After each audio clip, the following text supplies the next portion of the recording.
Christ is risen. It is so wonderful to celebrate Easter again together. We have gathered today to retell this story because this is our story. This is the story that we live in. It's not one that is imposed on us, but a story that we are able to see God in and to see ourselves in, and then to feel drawn to join in and follow the path that this story invites us to take. So today we celebrate the resurrection hope that shapes and defines the meaning of our lives and our understanding of the world. We celebrate hope, the hope that what has been lost can be found, hope that new beginnings are possible. We celebrate the hope that the tragedies of this life are not the end of the story. We celebrate the hope of resurrection.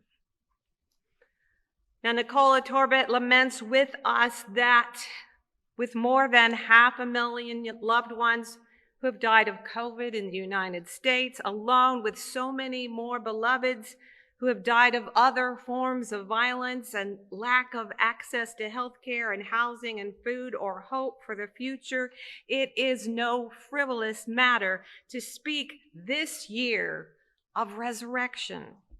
This year, we come to Easter with pressing questions. Is this real? Where is our hope? Resurrection? Really? And we tend to forget how shocking and scandalous resurrection was for those who first experienced it. For those of us who have grown up in the church, the strangeness of Jesus' death and resurrection has long faded away. We are used to worshiping in front of crosses. We wear crosses of all sizes as jewelry. We put them on our walls. We are familiar with the cross as a positive symbol. But maybe today, for a moment, we could let go of that familiarity and see what was happening in this story.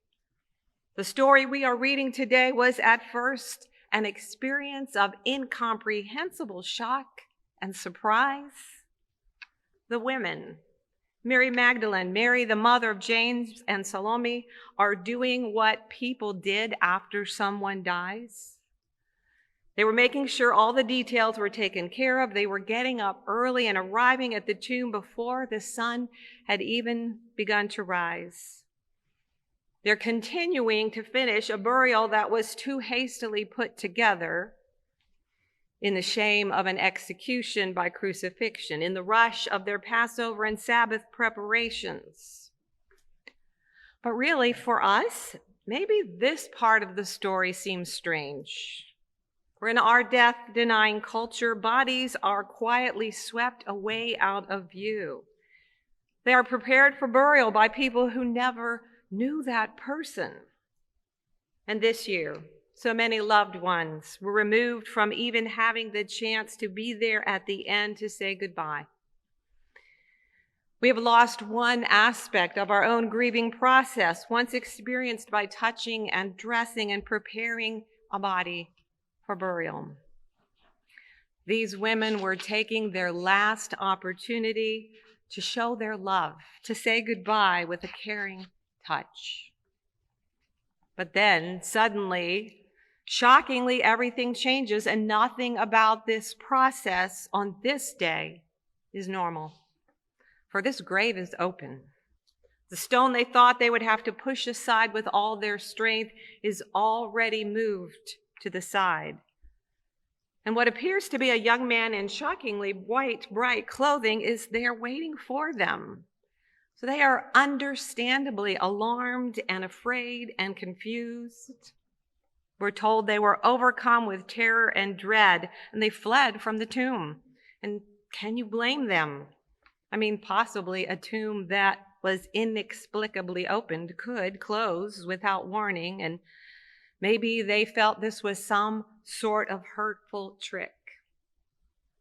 Or did they actually begin to grasp what was happening? Were they afraid that their understanding of how the world works was about to be turned upside down? What if Jesus had broken through the last barrier of life and death? Maybe God had found a way to break through the cycles of fear and hatred that has been the way this world has worked since the beginning of human civilization. It would take a resurrection to break that vicious cycle so ingrained and so strong. Maybe everything that Jesus had said about God being love was actually true. Maybe the resurrection was God's way of saying love wins. For this execution by crucifixion was meant to prove that cruel, violent power will always have the last word. And God said no. This resurrection does not mean that an angry God needed a blood sacrifice in order to be able to love or forgive. This resurrection does mean that a loving God put an end to shedding blood as the way to keep peace in this world. This resurrection tells us that the God of creation who loves unconditionally would not let an execution have the last word. Maybe love could become the meaning of a cross. This resurrection does not promise that we will understand the mystery of suffering and death in any complete or logical way. It does not promise that we will be able to make sense out of evil and sorrow in this world. But what it does promise is this: love is what prevails. God's love surrounds us, giving us strength. God's love never giving up on us, never abandoning us. The cross is a sign of solidarity, of God's solidarity with all people, with all of creation, whatever seems to be happening in this world. The truth that God's compassionate, always understanding, always forgiving, always renewing love will not let us go. This is the meaning and the message of the resurrection. But we keep asking our questions, really? How do we know that this is true? Glenna Shepherd asked that question after Easter happened. What tangible evidence was there that anything had occurred? The only visible sign that lasted was a new community, a growing group of ordinary human beings being a little less ordinary, beginning to do something extraordinary. The world began to sense that something remarkable was happening with them. For a spirit was at work, a spirit within them enabling them to face all the things that normally defeat us in this life. Somehow, this community had a power which turned strangers into friends, turned wounded people into healers, turned victims into people who could now live victoriously. So what if Jesus did reveal an absolutely compassionate, non-violent God?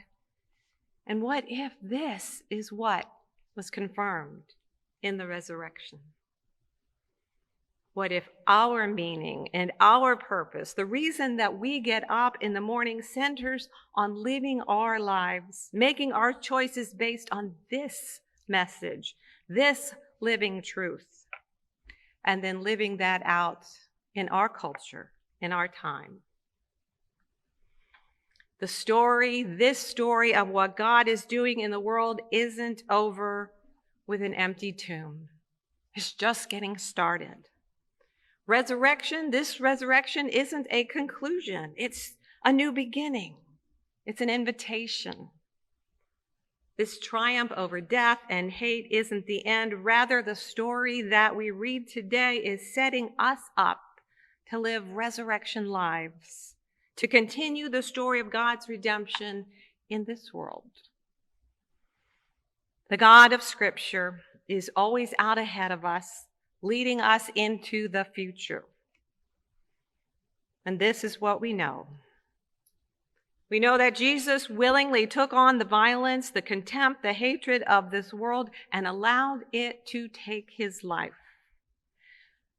Jesus refused to waver in his message of universal love and grace and liberation, knowing full well that this message was going to cost him his life. And in doing this, he took an instrument of torture and turned it into a symbol of hope and hospitality and communion. So now we can wear a cross as a sign of hope instead of a sign of helplessness or death. And we need always to remember that this resurrection is only the beginning. God is inviting us in our time, in our day, on this day, to get out of our seats and into the world, living this good news that God is love. And love will conquer evil, and grace will redeem our failures, and peace will prevail over the power of violence. For life has overcome death. Christ is risen indeed.